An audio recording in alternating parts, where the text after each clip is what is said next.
요즘 트로트 가수의 몸값은 하늘 높은 줄 모르고 솟구치고 있습니다. 한국 사회가 노령화되면서 트로트에 열광하는 노년층이 많아지고 있습니다.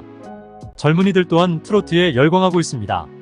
미스터트롯 탑 7은 노래와 인성, 그리고 매너면에서 압도적입니다. 물론 외모도 탁월하지요. 그렇다면 미스터트롯 탑 7은 왜 이런 인기를 누리고 있는 것일까? 그 중에서 미스터트롯 탑 7의 대표인 이명웅님에 대해서 이야기하겠습니다. 얼마 전에 이명웅씨 관련된 책이 나왔습니다.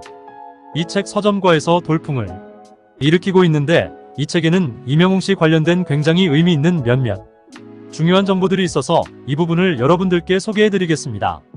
이 책은 28명의 전문가 인터뷰로 가수 이명웅을 집중 탐색했는데, 가수, 작곡가, 음악감독, 밴드 마스터, 세션, 콘텐츠 기획자, PD, 연출과 보컬, 트레이너 등 다양한 이들이 참여를 했습니다. 제 채널에서 이명웅님에 관한 많은 내용을 공유했습니다만, 지금까지 다루지 못했던 전문적인 음악적 지식, 그리고 현장에서 이명웅씨를 직접 만났던 분들의 이야기가 있어서 그런 부분들을 여러분들께 소개해드리면 조금 더 재미가 있을 것 같습니다. 이 책의 저자가 이런 얘기를 했습니다. 이명웅의 노래는 트로트로 단정짓기 힘든 부분이 꽤 있었다. 원곡과는 다른 바이브레이션 처리부터 음색의 달콤한 곡을 이끌어가는 전반적인 방식에 이르기까지 마치 트로트를 다소 세련되게 노래하고 있는 팝 가수 느낌을 받았다. 어떤 음악가라도 오랜 시간 활동하며 자신도 모르는 그 말에 좋지 않은 습관이나 버릇이 생기기 마련이다. 이걸 쿠세라고 부른다. 그런데 이명웅의 노래에선 이런 게 없었다. 많은 음악인들이 이야기할 때도 이명웅 씨는 쿠세가 없다는 말을 매우 많이 들었던 것 같다. 이명웅 씨 노래를 정말 담백하게 부른다고요. 트로트 특유의 꺾기라든지 그의 나쁜 습관이 없다는 겁니다. 그래서 어떤 노래도 쉽게 자기만의 스타일로 소화를 하고 몇 번을 들어도 질리지가 않는다는 거죠. 자, 그럼 어떤 식으로 이명웅 씨를 이야기하는지 각 전문가들의 이야기를 들어보도록 하겠습니다. 그 첫 번째입니다.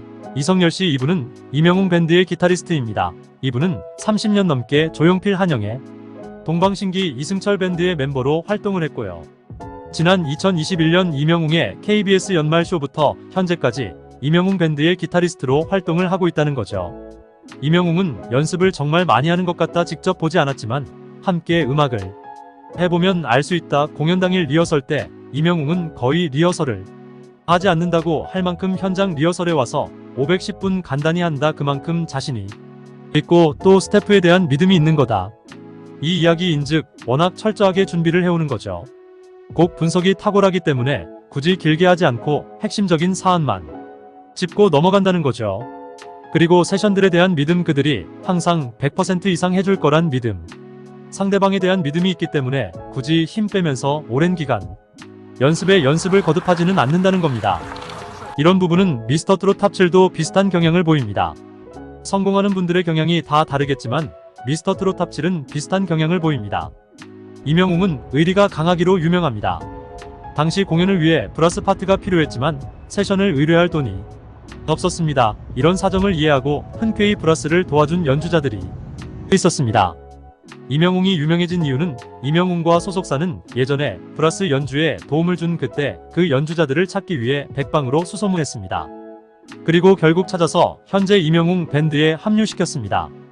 본인들이 한번 입은 은혜를 잊지 않는 이 모습, 이건 당장 눈앞에 있는 이익이라기보다는 시간을 두고 장기 관점으로 봤을 때 이명웅 씨의 삶에 굉장히 큰 보탬이 될 거라는 생각이 듭니다. 미스터트롯 탑 7도 비슷한 일화들이 많이 있습니다. 물론 모두가 그렇지는 않지만 방송 및 뉴스를 통해서 비슷한 사례들이 많이 소개되고 있습니다. 자, 다음은 김명기 보컬 트레이너입니다. 이명웅 씨의 가수로서 스킬과 자질을 얘기하는데 노래 자체가 군더더기가 없다.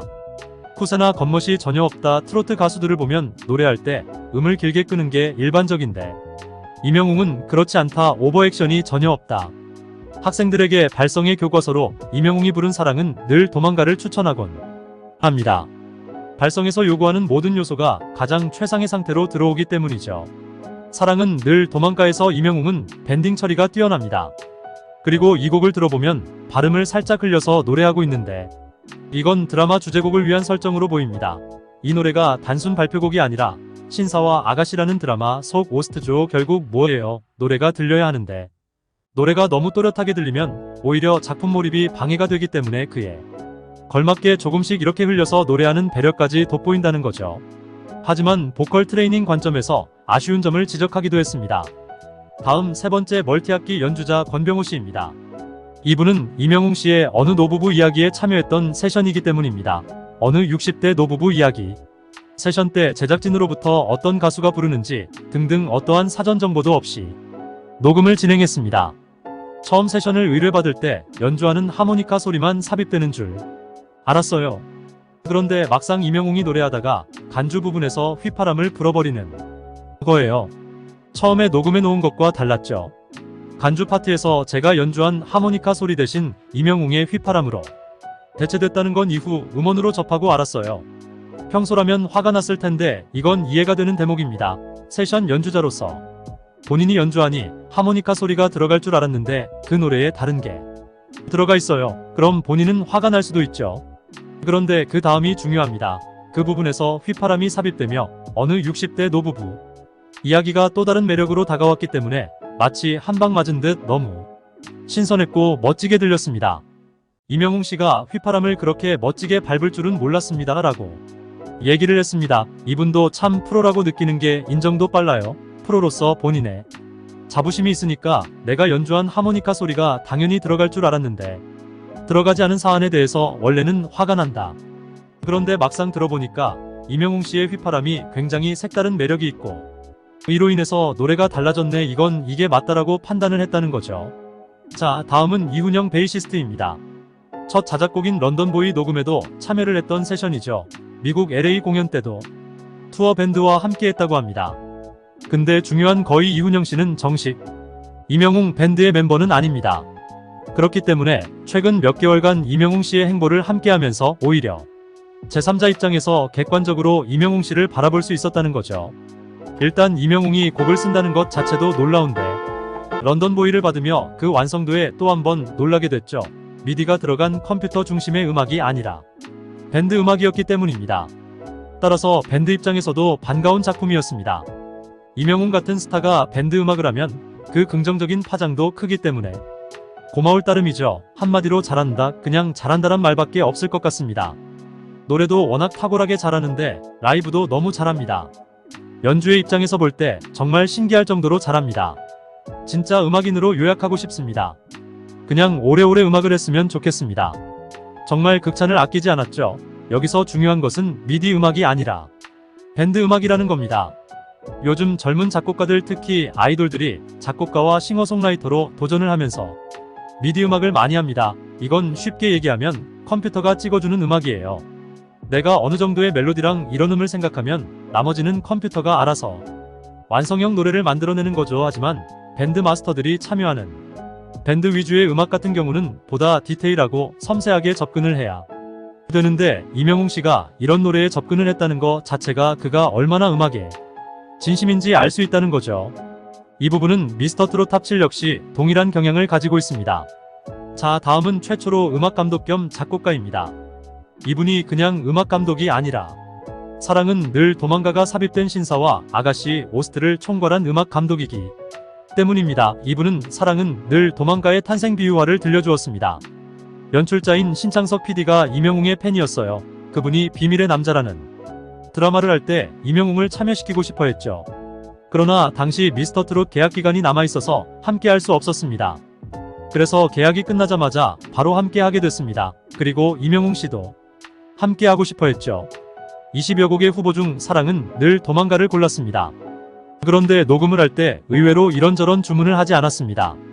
젊은 친구가 그렇게 노래를 한다는 게 쉽지 않은데 특히 해석력이 너무 뛰어났습니다. 노래할 때 힘이 쫙 빠져 있었죠. 그래서 녹음 내내 감탄만 했어요. 신 PD도 당일 녹음실에 왔다가 끝날 때까지 너무 좋아하다가 가셨어요.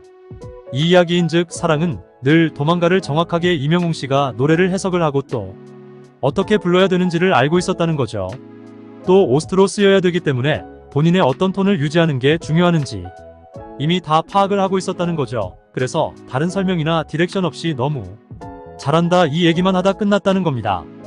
또한 이렇게 얘기를 합니다. 사랑은 늘 도망가는 3시간 반 만에 녹음이 끝났어요. 자신이 마음에 들지 않으면 다시 노래하는 스타일이었죠. 몇 번 부르다가 중간에 스튜디오에서 나와 함께 쉬면서 대화를 나누고 어떤 방향으로 부를까 고민도 하고 이명웅은 자신에 대한 컨트롤도 좋고 이명웅스럽게 부르더라고요. 거기에 뭘 요구하거나 하면 오히려 방해가 될 수 있다고 여겼죠. 말로 표현할 수 없는 미묘한 부드러움이 있었습니다. 노래 차원에선 완성형입니다. 더 갈 수 있는 길은 본인이 찾을 수 있을 거라 봅니다. 초로 감독의 이야기를 마지막에 꼽은 이유는 이 표현 때문입니다. 노래 차원에서 완성형입니다. 이 이야기인즉 더 이상 손댈 게 없다 이런 의미는 아닙니다. 현재 형성된 이명웅 씨의 스타일 안에서는 더 손댈 게 없다. 현재의 완벽한 스타일이 갖고 있다는 얘기입니다. 미스터트롯 탑7도 자기만의 독특한 스타일로 현재 완성형을 위해서 나아가고 있는 공통점이 있습니다. 구독과 좋아요 부탁드립니다.